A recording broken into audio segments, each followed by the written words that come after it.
ҳамасола дар Тоҷикистон маъракаи 16 рӯзи мубориза бар зидди хушунат ки аз 25 ноябр оғоз шуда то 10 декабр идома меёбад гузаронда мешавад. Мақомот мегӯянд дар доираи ин маърака ба мушкили занон то ҳадде расидагӣ мекунанд. ҳамчунин онҳо амалишавии барномаи давлатии пешгирии зӯроварӣ дар оила барои солҳои 2014 ва 2023-ро як роҳи мубориза бо хушунату зӯроварӣ дар хонаводаҳо медонанд. аммо шикоятҳо аз хушунату зӯроварӣ бештар садо медиҳанд солҳои охир ва барои баҳсу баррасии ин мавзӯъ ба студияи душанбегии радиои Озодӣ мо Нигина Мамаҷонова, равоншинос ва нависандаи тоҷик ва ҳамчунин Абдусаттор Пирмуҳаммадзода, фаъоли ҷомеаи шаҳрвандиро даъват кардем. хуш омадед ба барномаи мо. аслан бештари мардум хушунатро танҳо дар озори ҷисмонӣ мебинанд. аз назари шумо мафҳуми хушунат чист ва хушунатгар кист? бисёр саволи хуб, чунки дар ҳақиқат байни мардум як фикре ҳаст ки хушунат ҳамон вақт хушунат ҳисоб мешавад ки вақте ки ҷисмонан яъне ба шахси дигар зарар мерасонанд, яъне шахси дигар ё ки қурбонӣ гӯем осеб мебинад. лекин ин албатта дуруст аст, лекин хушунат бисёр намудҳои дигаре дорад ки аз он баъзе мардум хабар надоранд. бубинед ки хушунат ин ҳатто ҳамон вақте ки дар оила зану шавҳар ҷанг мекунанд ва шавҳар ё ки зан бо ҳамсараш ё ки бо шавҳараш гап намезанад, ин ҳам хушунат аст, чунки худи ҳамин гап назадан ин як таъсири равонӣ ба шахси дигар мерасонад. Вай шабу рӯз фикри ҳаминро мекунад, вай намедонад ки сабабаш чӣ бошад, чӣ гуноҳ кардааст. барои ҳамин ин ҳам ба гӯем ҳолати равонии ӯ таъсири зиёде мерасонад ва зарари зиёде мерасонад. хушунат метавонад хушунати рӯҳӣ бошад, яъне ҳақорат кардан, дашном додан, яъне мегӯем ҳатто чӣ хеле ки мо дағалона ба фарзандони худ рафтор мекунем, ҳатто суханҳои дағал мегӯем, баъд лаънату дигару гапҳо мезанем ки ин ҳам як намуди хушунат аст. чизе ки ба асаби одам, ба ҳолати равонии шахс таъсир мерасонад, яъне таъсири бад мерасонад, ин аст хушунат. бале ҳамин гуна аст ва муаллима хеле васеъ фаҳмодан мафҳуми хушунатро. як нуктаи дигар аст ки хушунат на танҳо дар оила мешавад, дар коллективи корӣ мешавад, дар ҷомеа мешавад. баъд ин хотир акнун чун ин ҳафтаи хушунати хонаводагӣ аст, роҳ овардан ба проблемаҳои хушунати хонаводагӣ, дар ҳамин маврид бояд мо шумо суҳбат кунем.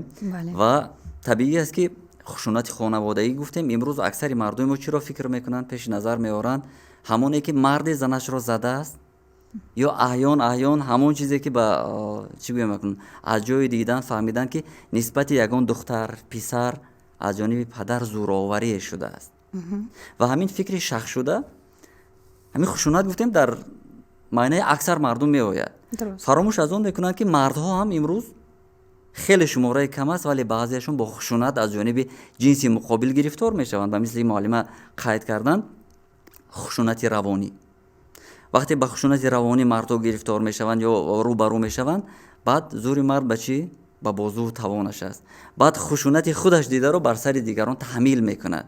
яъне бо ҳамин роҳ хушунат зиёд мешавад дар ҷомеа. чаро хушунат дар Тоҷикистон бештар мешавад? яъне солҳои ахир хушунат бештар расонаӣ мегарданд. сабабаш дар чӣ аст? ман гуфта наметонам ки зиёд шуданд, ман гуфта метонам ки ҳозир бисёртар дастрас мешавад.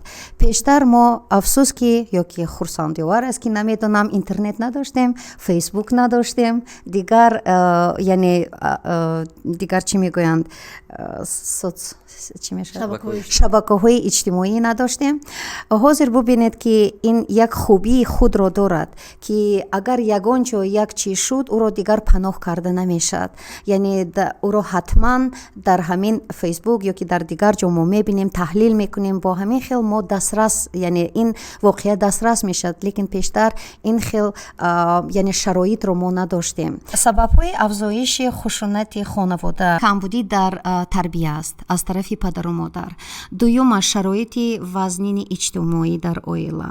сеюмаш он ки кам будани сатҳи дониши марду зан, нодонистан, яъне хуб надонистани чиз, надонистани чӣ гӯям маданияти худ ва дин ҳам инчунин бехабарӣ аз дини худ.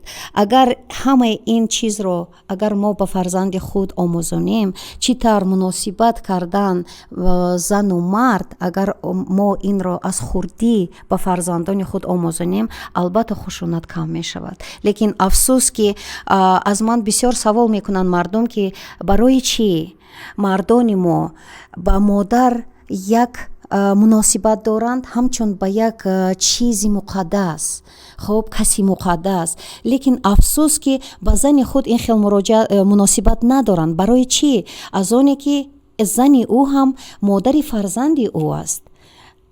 ҷавобаш бисёр содда аст, Шаҳлоҷон. Бинед ки аз хурдӣ мо ба фарзанди худ чӣ мегӯем? Модар чизи муқаддас аст. Ту набояд, яъне модарро бояд ҳурмат кунӣ, модарро бояд эҳтиром кунӣ. Лекин вақте ки ӯ ба балоғат мерасаду вақти зангирӣ мешаваду дигар мо чӣ мегӯем? Аз зан эҳтиёт бош. Зан ин як шайтон аст. Зан ин як офат аст. Ва чиз дар чӣ кун дар арусиш алови чашмашро гир ки баъд хор мешавад. Дуруст аст. Анамин аз тарбияи мо. Албатта вақте ки фарзанди мо калон шуд, ба воя расид, зан гирифт, ҳамон дар зеҳнаш чизе ки мондааст аз падару модар ки модар ин муқаддас аст, зан ин як хатар аст, ин мемонад. муаллима дуруст қайд кардан ки проблема ҳаст вақте ки мо кӯдакро аз кӯдакиаш мегӯем тарбияи дуруст кунем, вале мақомот мегиранд маҳдуд мекунанд моро дар тарбия. Яъне кӯдак барои пурра тарбия дидан, барои ҳамаҷиҳата инкишоф ёфтан бояд ҳам таълими динӣ бибинад, ҳам таълими масалан дунявӣ бибинад, ҳам тарбияи онҳоеро бибинад ки онҳо худашон дар зиндагӣ як чиз ҳастанд. мутаассифона баъд аз ин ҷанги шаҳрвандие ки мо аз сар гузаронидем дар Тоҷикистон, падару модар худашон қариби бетарбия монданд. вақте ки субҳ падар аз хона берун мебарояду нисфи шаб падар ба хона меояд, ҳамсар ки хусусияти чӣ гӯем акнун, як истеъмолкунандагӣ дораду тамом, мебиёяду бо шавҳараш ҷангу ҷидол дар рӯи хона, дар рӯи дастархон масалан ғизоро овардан, ба ҷои аҳволпурсӣ, меҳрубонӣ ба шавҳараш, ту куҷо будӣ то нисфи шаб, барои кадом арӯсбозӣ рафтӣ, барои куҷо рафтӣ, барои кор накардӣ, чӣ пулӣ овардагӣ. Кӯдак шоҳиди ҳамин ҳол аст. кӯдак дида истодааст ки падар бо модар чӣ хел муносибат дорад. Оянда муаллима дуруст гуфт ки аз падару модараш ибрат мегиранд. ана ин бубинед, зиёд нашуд. Мо ҳамоне ки будем ҳастем, фақат мо инъикосашро зиёд кардем ҳаминро. ман барои ин ҳарфои шумо омор гуфтам. ҳаминҷа омор ҳаст ки танҳо аз соли 2016 то соли 2020 мақомоти интизомӣ 489 парвандаи зӯроварӣ дар оиларо сабт карданд.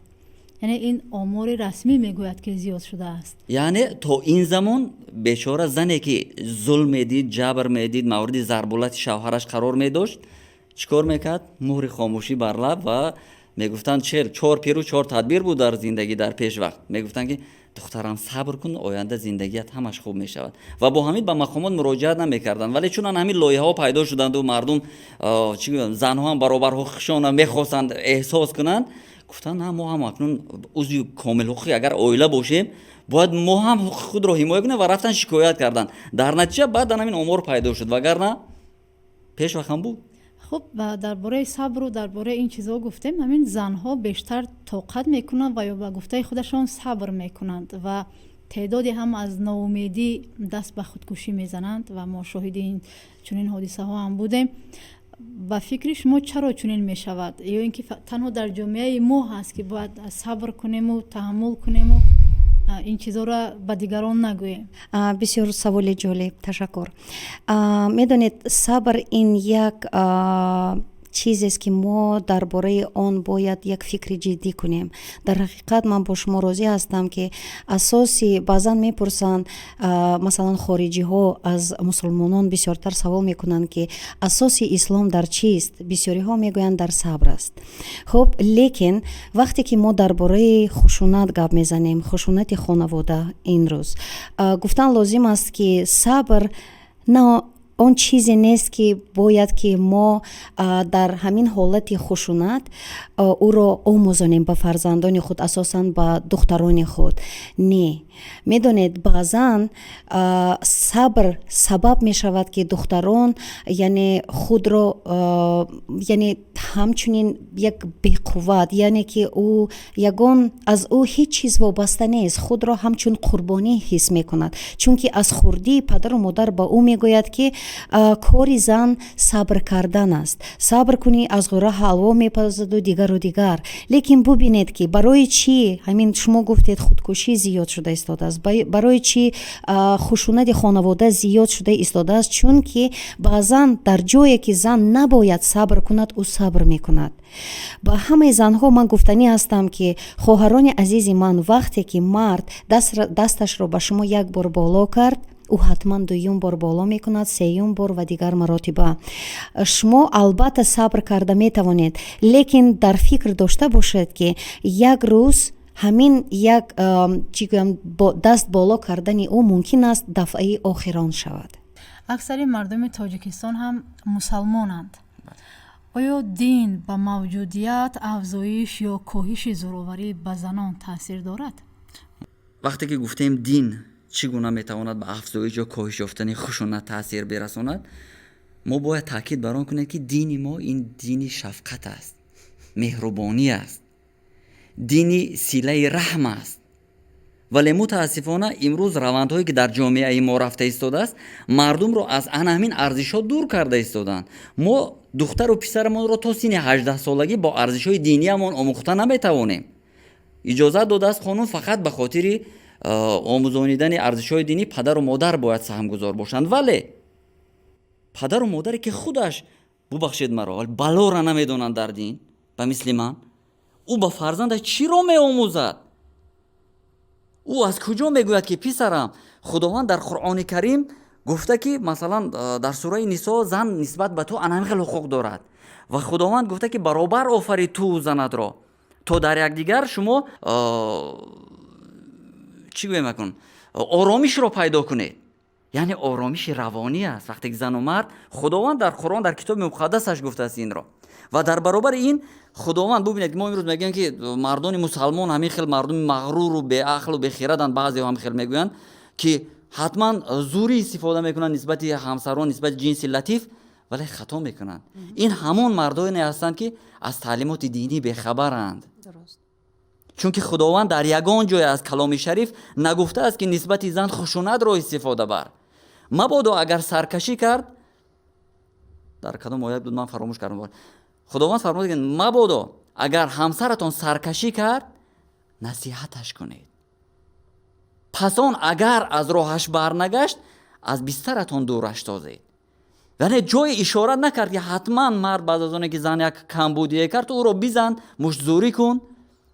اگر همین جهت ها از جانب علمای دین، از جانب مثلا چی بگم میکنم اهل جماعتچگی درست فهمانیده شود به مردم تعلیمات خوبی دینی داشته باشند، من باور دارم که خشونت آهسته آهسته خود به خود از میان میرود. اگر اسلام را ما درست می آموختیم، خشونت نمیشد در عائله های ما.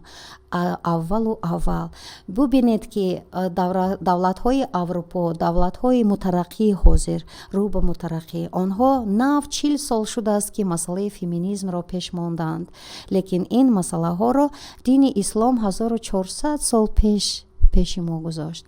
همه حقوق هایی که با زن حاضر فمینیست ها اون را میگویند، دین اسلام 1400 سال پیش به زن این حقوق ها را داد. یعنی با این من چی گفتنی هستم؟ من نمیگویم که حاضر همه لیکن اگر شما که خودتون را مسلمان می حسابید، مسلمان میگوید، یک از دین خود با خبر شوید. پیش از همین را خوانید. میدونید بعضا گفته های ملاها را میشنوم، من خودم به غضب میآیم، چون که بعضا گفته ها از هوا است. چی میگویند؟ بسیار چیزها میگویند. میدانید بسیار چیزهایی که اساس دینی ندارد، اساس خرافات دارد. یعنی اساس که مردم ما بعضا اسیر خرافات هستند. حتی بعضی коркунони яъне соҳаи дин гӯем. Баъзан аз таҷрибаҳое гап мезананд ки асоси динӣ надораду асоси яъне хурофот дорад. Масалан хизмати келин, боз ҳамин масъала ба падару модару хешавандон. ба шумо савол, оё инро дин гуфтааст? Не, дин гуфтааст ки масалан яъне эҳтиром дар он ҷо омадааст, эҳтиром аст. Ин баъд як чиз дигар таълимот, хидмат таъкид шудааст. Падару модар эҳтиром аст. ин бисёр хуб аст. Гуфтааст ки агар кунед бисёр хуб, лекин ба намуди фарз нагуфтааст. Яъне фарз ин зану шавҳар ҳурмати якдигар, хизмати якдигар аст. Бубинед ки мо чӣ кор мекунем дар зиндагӣ. Бубинед ки масъалаҳое ки вақти мерос, тақсими мерос дар оила, аксаран мардуми мо чӣ кор мекунад? Ба писарон мерос мегузаранд, ба духтарон не. Яъне муносибати онҳо ба духтарони худ ҳамчун мол аст, ба мол аст. Ҳатто шарм намекунанд, мегӯянд духтар моли кас аст. Хай духтарро ки мол гуфтӣ, муносибати дигар нафар ба ӯ ҳамчун мол мешавад, на ба инсон. Инро дин гуфтааст ба мо? Не. баъзеҳо сар задани ҳамин хушунатро, омилҳояшро ба ҳақталошии занон мебинанд ё ин ки бархе дигар дар талоши мутеъ нигоҳ доштани занон. ҳақталошӣ кори фарз ва қарз ҳам аст барои ҳар як нафар. вале пеш аз оне ки мо дар дилхоҳ масъала мегӯем ҳақталошӣ мекунем, бояд худамон кӯшиш кунем ки ба хушунат роҳ надиҳем. масалан дилхоҳ масъала бошад, хоҳ масъалаи иҷтимоӣ дар ҷамъият аст, хоҳ дар хонавода, вақте як нафар мегӯяд ман ҳаққи худамро талаб карда истодам фалону беҳмадон, агар бубинанд ки хушунат аз ҷониби ӯ ҳам буда, дар ҷавоб мегӯям худатам номаъқул кардӣ, ман бад кунаму ту бад мукофоот диҳӣ, пас фарқ миёни ману ту чист бигӯ. ҳамин аст асос. яъне касе ки имрӯз агар мегӯяд ки ман ҳақталош ҳастам, бояд худ дар муқобили хушунат дигар намуд, бо роҳи чӣ гӯям қонунӣ, бо роҳи оқилӣ, яъне ба ақл такя карда кор кунад. вагарна он як хушунат кард, ин бо хушунати равонӣ боз як амали дигар кард. бубинед ҳамин сабабҳои яке аз сабабҳои асосии хушунати хонавода ин аст ки аз аввал дар асоси оила фиреб аст. чунки вақте ки писарбача бо яъне чӣ мегӯянд, бо духтар, бо зани ояндааш шинос мешавад, аз аввал ӯ фиреб медиҳад. яъне вақте ки духтар мегӯяд ки ман мехоҳам ки хонам, вай мегӯяд хуб ту мехонӣ, ман мехоҳам ки ҳамин хел тарз либос пӯшам, мегӯяд мепӯшӣ, ман мехоҳам ки ҳамин хел ба ҳамаи шартҳояш розӣ мешавад. лекин ҳамон вақте ки яъне онҳо никоҳ шуданд, тамоман баръакс мегардад. албатта ин сабаби хашму ғазаби духтар мешавад ки ӯро фиреб доданд. дар ҳамин ҷо дар ҳақиқат ман гуфтанӣ ҳастам ки бачаҳое ки шумо зан мегиред, шумо ки мақсад доред ки занатон кор накунад, бояд ки рӯи рост ба ҳамон духтар гӯед ки ман намехоҳам ки занам кор кунад. хоҳ ӯ қабул кунад, хоҳ не. ин ҳам як мешавад ки хушунатро пас мекунад, чунки ҷои медонед чизе ки аз фиреб сар шуд, ӯ оқибати хуб надорад.